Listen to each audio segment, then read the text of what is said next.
por rcr.tv, la radio que se ve. Y síganos en Twitter, @RCR750. Bueno, bienvenidos nuevamente a este nuevo segmento de Monitor de Derechos Humanos. Habíamos quedado en el tercer convenio de Ginebra sobre los prisioneros de guerra. Esto es muy importante como aporte del derecho internacional humanitario luego al Estatuto de Roma y todo lo que ahora se concibe como derecho penal internacional. Porque aquí se superaron algunos errores y algunas insuficiencias de los tratados previos a los años 40, sobre todo con la experiencia de la Primera Guerra Mundial y luego de la Segunda Guerra Mundial, ¿no? Entonces, por ejemplo, los temas relacionados con los prisioneros de guerra, condiciones y los lugares de captura, el trabajo de los prisioneros de guerra, que muchas veces eran utilizados como trabajadores forzados. No olvidemos la experiencia fatídica, terrible, de lo que ocurrió durante la Segunda Guerra Mundial. Por ejemplo, los nazis utilizaban la fuerza de trabajo de prisioneros norteamericanos, también de prisioneros polacos, prisioneros rusos, sobre todo rusos, en enorme cantidad, millones, creo que 2 millones aproximadamente, de prisioneros rusos para dedicarlos al trabajo forzado durante la prisión, ¿no? Entonces, un uso realmente desmedido, terrible, inaceptable, pero eso ocurrió y con base en eso es que ahora está prohibido el trabajo forzado de los prisioneros de guerra, ¿no? También el tema del derecho a un debido proceso, ¿no? Es decir, ¿qué hacer con el prisionero de guerra? ¿Debe ser enjuiciado o pasado a cuchillo? En la antigüedad se pasaba a cuchillo en los prisioneros de guerra, o se canjeaban, eran rehenes que luego eran canjeados por los otros prisioneros del bando contrario, obviamente, ¿no? Y así sucesivamente, ¿no? Entonces, hoy en día, por ejemplo, en el derecho penal internacional y en el Estatuto de Roma, toda persona que sea capturada como parte del contingente enemigo y que pasa a ser prisionero de guerra, tiene el derecho al debido proceso penal, es decir, a ser enjuiciado con todas las garantías que da el sistema jurídico penal internacional, presunción de inocencia, derecho a la defensa y todas las circunstancias relacionadas con el proceso penal. Es decir, no es que se va a aplicar aquella famosa regla de que todo prisionero va a ser pasado a cuchillo o va a ser fusilado. No, de ninguna manera. Hoy en día no solamente se debe garantizar su vida, sino que también se debe garantizar el debido proceso. Por ejemplo, recordemos en nuestra guerra de independencia, pasar a cuchillo a los prisioneros de guerra realistas, o viceversa, pasar a cuchillo a los prisioneros de guerra patriotas. Eso hoy en día es inaceptable y es considerado un crimen de guerra. Declarar la guerra sin cuartel, los decretos de guerra a muerte, por ejemplo, eso es inaceptable hoy en día. Pues se consideran crímenes de guerra. Y cualquier evento que ocurra con un prisionero de guerra, por ejemplo, matarlo, es considerado un crimen gravísimo, el más grave, está calificado de homicidio, por supuesto con la agravación, que es la minusvalía del prisionero, la indefensión física que tiene y el abuso de poder y de fuerza que tendría quien lo aprisiona. Entonces, estos son, digamos, algunos de los aspectos más importantes de ese tercer convenio. El cuarto convenio, yo diría el más importante, que tiene que ver con las novedades que se presentaron luego de la Segunda Guerra Mundial, cuando la población civil fue la más afectada. Mientras murieron unos cuantos militares en acción, estamos hablando de algunos millones, sin embargo, muchos más millones de civiles murieron como consecuencia de la conflagración entre partes armadas combatientes. Pensemos nada más que en Hiroshima y Nagasaki. Pensemos nada más que en los bombardeos a Londres. Pensemos nada más que en los bombardeos de los aliados a Dresde, en Alemania. Nos da una idea, pues, de la devastación que puede surgir como parte de las estrategias que los combatientes suelen tener para tratar de debilitar la moral del enemigo, atacar a su población civil, hacerla sufrir consecuencias de situaciones bélicas, partes que no están tomando partido, individuos, masas completas, ciudadanos totalmente indefensos, que no pueden hacer nada frente a un bombardeo, por ejemplo. Ni hablar de lo que puede ocurrir con armas de destrucción masiva como la bomba atómica. Recordemos el caso de Hiroshima y Nagasaki. O también bombardeos masivos con explosivos de impresionante calibre en Londres, en Dresde, y qué decir también lo que está ocurriendo, por ejemplo, hoy en día en Siria. El gobierno sirio bombardea poblaciones civiles de sus propios connacionales, ¿no? Porque los considera enemigos sustanciales y a los cuales hay que destruir. Eso es totalmente inaceptable y hoy en día constituyen crímenes de guerra cuando se ataca a la población civil indefensa, ¿no? Bueno, el tema de incluir a las personas civiles parte de 1949 y no hay antecedentes.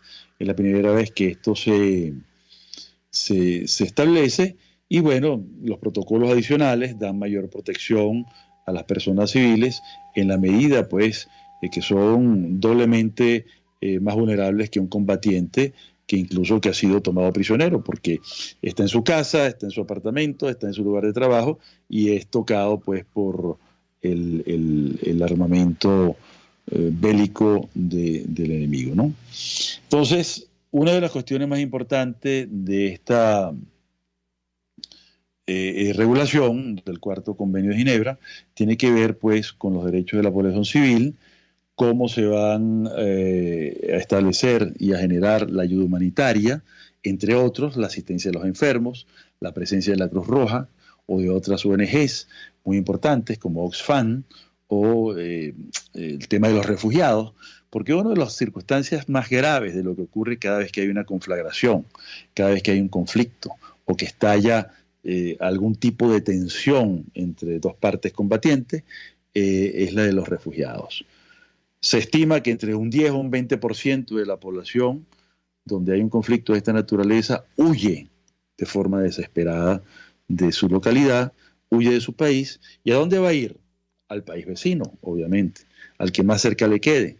Y puede trasvasar otros lugares, puede ir a otros países, incluso a otros continentes, ¿no? Pensemos nada más lo que ocurre hoy en día en África respecto de los distintos conflictos que hay.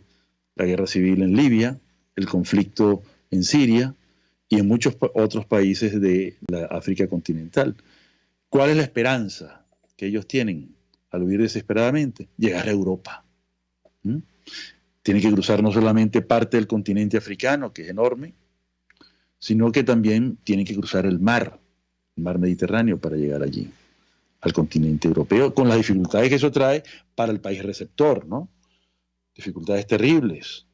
Entonces, todo este conjunto de situaciones genera nuevos desafíos para el derecho humanitario, para darle atención médica, atención alimentaria, orientación, y qué hacer con el tiempo, que es uno de los problemas más graves, porque los conflictos no se acaban de la noche a la mañana, suelen pasar meses, hasta años, y no se resuelven. Y entonces, ¿qué ocurre con esa persona que se refugia en otro país? Los niños se desarrollan, se hacen adolescentes, los adolescentes se hacen adultos, y así sucesivamente. Entonces, hay temas como hasta la educación y la formación, el tratamiento psicológico, los traumas postbélicos. Hay que ver lo que sufre una persona cuando tiene que padecer un bombardeo. El sentir que viene la bomba, el anuncio de las sirenas, el tener que esconderse. Bueno, todas esas cosas forman parte pues de las regulaciones y de los temas a los que hay que trabajar en la asistencia humanitaria para todas las personas que sufren como parte civil, quiero decir. Estamos en el cuarto de los convenios de Ginebra, en términos pues del tratamiento humanitario. El tratamiento psicológico no solamente basta y tiene que ver con los civiles, también el tratamiento psicológico tiene que ver con los combatientes. Yo tuve la oportunidad en los años 80 de conocer un hospital de veteranos de guerra en los Estados Unidos. Y realmente la devastación humana que ocurre en cada uno de esos casos es algo terrible. No solamente las mutilaciones físicas, personas desmembradas, personas con heridas profundas, sobreviviendo a cirugías terribles, sino también el malestar psicológico, el sufrimiento, que es algo que no lo mide el derecho penal común. El derecho penal común llega a evaluar una herida, una lesión, también una discapacidad, pero el sufrimiento, que es eso que te puede acompañar durante todas las etapas de tu vida hasta que mueres, eso no lo evalúa el derecho penal común, pero el derecho humanitario da una respuesta en torno pues, al tratamiento y la rehabilitación dentro de lo posible y dentro de las capacidades que tenga el sujeto civil y el militar también, que ha padecido una situación bélica, ¿no? Bueno, digamos, todas estas cosas tienen una enorme importancia en torno pues a lo que luego va a influir en el derecho penal internacional, ¿verdad? Entonces, los protocolos, luego vienen los protocolos para los conflictos internacionales, para los conflictos no internacionales, que son, por ejemplo, conflictos como el caso de Colombia, que es una guerra civil soterrada, no de las proporciones que tiene, por ejemplo, la de Siria, o la que tiene la de Libia, o la que tuvo en su momento la guerra civil norteamericana. Eran prácticamente dos países en combate, o dos partes de un mismo país, el sur contra el norte, combatiendo, pero es un conflicto no internacional. Y también, pues, la incorporación en el protocolo adicional 3 del distintivo adicional para incluir no solamente la luna roja, la media luna roja, sino también el famoso emblema del diamante, que incluiría países no necesariamente del área occidental, como es el caso de Israel, pero que tampoco es del área musulmana. Entonces, ahí, digamos, se trata de integrar, se trata de dulcificar esa situación tan tensa, tan difícil, que plantea pues un gran desafío para el derecho humanitario y también para el derecho penal internacional. En líneas generales, pues, y para concluir el tema de los protocolos de Ginebra, las grandes catástrofes bélicas que han ocurrido a lo largo de la humanidad, pero sobre todo las que más han marcado el mundo contemporáneo, que son la Primera Guerra Mundial y la Segunda Guerra Mundial, han dado como origen pues, al derecho internacional humanitario, ya conformado como un tema conceptual, un tema jurídico, un tema filosófico también, porque tiene que ver con el combate a la destrucción, que es lo que en gran medida prefigura a la idea del mal. El mal mayor es la guerra, ¿no? Para construir, digamos, una hipótesis de bien, de esperanza y de posible felicidad. Por lo pronto, establecer una base lo más segura posible, lo menos tensa posible, lo menos bélica posible dentro de lo que es ese fenómeno de naturaleza que es el ser humano y la condición humana, que tiende en gran medida a la conflictividad y que no ve mejor salida para las tensiones y para los conflictos que ir al combate, a la destrucción y ocasionar con ello muchas muertes, ¿no? La historia del siglo XX está impregnada de sangre con estas dos grandes guerras, y por eso los convenios de Ginebra del año 49 tratan de dar una solución, una salida, y por supuesto calmar los apetitos, calmar los intereses, calmar las tensiones que pueden surgir entre las distintas naciones y dar una salida, digamos, propia y armónica a cualquier situación y evitar males mayores. No obstante, no se logran evitar estos males mayores. Es realmente impresionante lo que ocurre en la historia de la humanidad y sobre todo lo que pudo haber ocurrido en distintas situaciones, ¿no? Quizás lo más importante tiene que ver, pues, y es lo que nos interesa, en torno a la evolución del derecho penal internacional, tiene que ver con cómo concluyó, por ejemplo, la Primera Guerra Mundial. Este es un aporte muy importante, ya no solo del derecho internacional penal, sino también de lo que se llamó en alguna medida el derecho bélico, ¿no? Cómo calmar las tensiones surgidas y desencadenadas en la Primera Guerra Mundial, y cómo propender hacia un mundo más pacífico, ¿no? Ahí es cuando, una vez concluye la Primera Guerra Mundial digamos, la rendición de Alemania, hubo que darle una dimensión jurídica. Y es cuando surge el famoso Tratado de Versalles de 1919, que fue muy importante también y luego impregnó en gran medida el derecho humanitario del cual hemos hablado, ¿no? Este Tratado de Paz de Versalles, ¿verdad?, se firma en el Palacio de Versalles, en Francia. Fue el hogar de muchos reyes franceses, hasta la República, obviamente, pero que tiene un enorme valor simbólico, ese gran edificio que hoy en día es un gran museo, ¿no? Entonces, los países aliados llevaron a Alemania a firmar este gran tratado para consagrar lo que sería la paz, por lo menos intencionalmente, ¿no?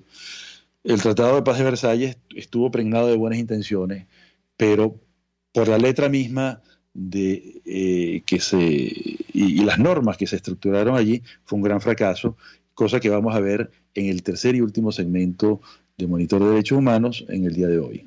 Muchas gracias. Usted escucha Buen Provecho por rcr.tv, la radio que se ve. Puedes seguirnos en nuestras redes sociales. En Twitter, @RCR750, la radio que se ve.